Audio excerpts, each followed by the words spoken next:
Hello,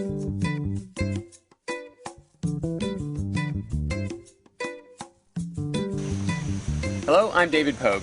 This week, no comedy. No costumes, no characters. Sorry about that. It's because I saw something that's so cool, I just think showing it to you will be enough.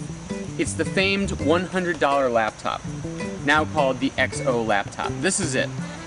The company behind this is called One Laptop Per Child, laptop.org, and the idea behind this is to make it so inexpensive that poor countries can afford to buy them for their students, their educationally deprived students, in the hundreds of thousands or the millions.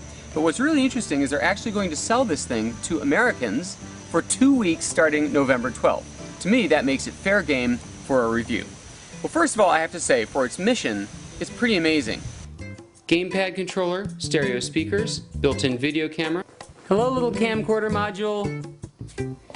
The hardest thing about it is figuring out how to open it. Most people fiddle around with it like this, but in fact what you do is you raise the antennas and then you open it like this. Note how clever. The guts of the machine are in the screen, not in the pad. And nothing happens if you get water on here. Thanks. But it's also dust-proof, completely sealed, and drop-proof. Now think about the environments where this thing is going to be used. Power is going to be an issue. So already it's got a 6-hour battery that'll last 24 hours if you're just reading. And oh, by the way, here's how you read. Ebook reader. It's also available with a $12 solar panel that's only 1 foot square that's nonetheless enough to power the thing or to recharge it when it's off. What's especially cool about this battery though is it costs only $10 to replace and it'll last for 2,000 recharge cycles.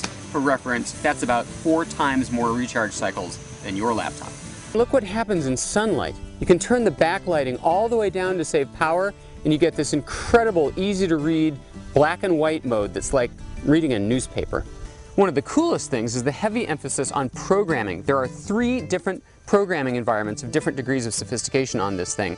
What's really even cooler is if you press this keystroke, you reveal the source code of whatever programming you're using. It's in Python, so you can actually study the way the laptop software itself was written and even make changes to it. Although yes, there is a restore button that brings back the original in case you really make a mess of things. Of course, the laptops get onto the internet, Wi-Fi, very easily, but if there's no internet, they can also communicate wirelessly within the classroom via something called a mesh network, an instant self-configuring network. And all the programs are collaborative. So the games, the drawing program, the word processor, all of you can collaborate together on the same what?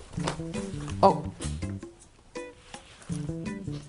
Now, as you may have heard, the $100 laptop did not in fact come in at a price of $100. It's 188 bucks and sinking. If you want to buy one, you have to order it in that 2-week November window.